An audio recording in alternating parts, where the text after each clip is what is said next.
Audi just dropped off 3 cars to make this one, and somehow that makes perfect sense. The A4 Sedan? Gone. The A5 Coupe and Convertible? Gone. The A5 Sportback? History. What you're looking at is their replacement. All of them. In one car. Here's the thing. Most people think Audi's doing a weird name shuffle. Gas cars get odd numbers now. EVs get even numbers.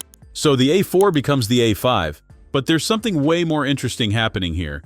This sedan isn't actually a sedan, it's a hatchback. You see that sloping roofline? Looks like a typical sedan, right? Pop the back and you get a full liftback that swallows 22.6 cubic feet of cargo. Fold the rear seats, and that jumps to 36.6 cubic feet.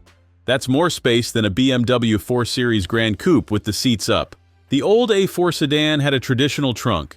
This crushes it for practicality while looking sportier. But here's where it gets weird.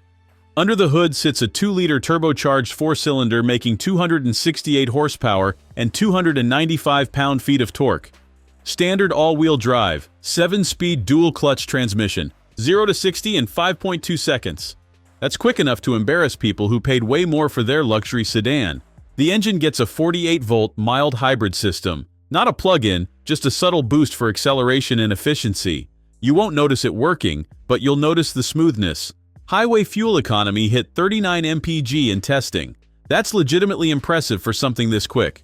Now let's talk about what you see when you slide inside. 3 screens, not 1, not 2, 3. The driver gets an 11.9-inch digital gauge cluster curved around the steering wheel. Next to it sits a 14.5-inch infotainment touchscreen, both curved toward you like a cockpit.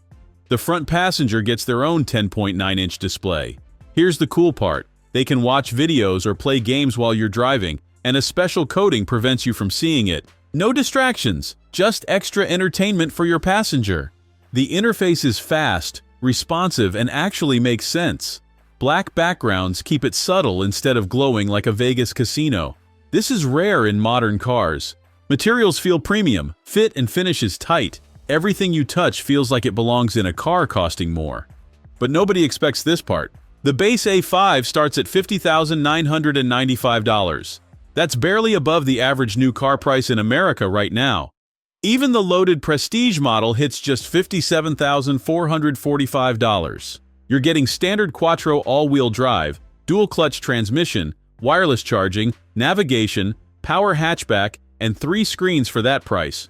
Compare that to a BMW 3 Series or Mercedes C-Class at similar spec levels. The Audi undercuts them while offering more cargo space. Speaking of space, the wheelbase stretched 2.7 inches compared to the old A4. That translates to an extra inch of rear legroom and more shoulder room up front. Taller passengers won't feel cramped back there. The suspension got completely reworked. Stiffer mounts up front for better road feel.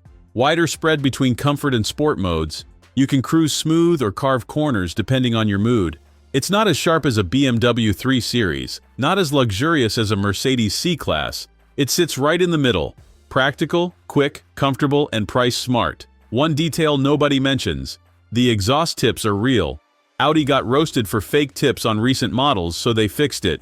Dual outlets on the A5, functional and visible. Small touch, but it matters. Adaptive cruise control, lane keeping, parking sensors, automatic emergency braking, blind spot monitoring, all standard. The safety tech lineup is comprehensive without nickel and diming you. Deliveries start early 2026. So yeah, Audi condensed 3 cars into one and somehow made it work better than the originals. More space, more power, sharper looks, better tech, smarter price.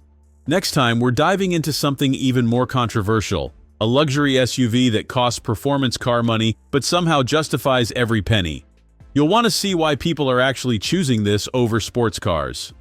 Drop a comment. Would you take this over a BMW 3 Series? Thanks for watching. If you enjoyed this video, hit that like button and subscribe for more content just like this. Leave a comment below with your thoughts or questions. I read every single one. And don't forget to click the bell icon to get notified about my next upload. See you in the next video.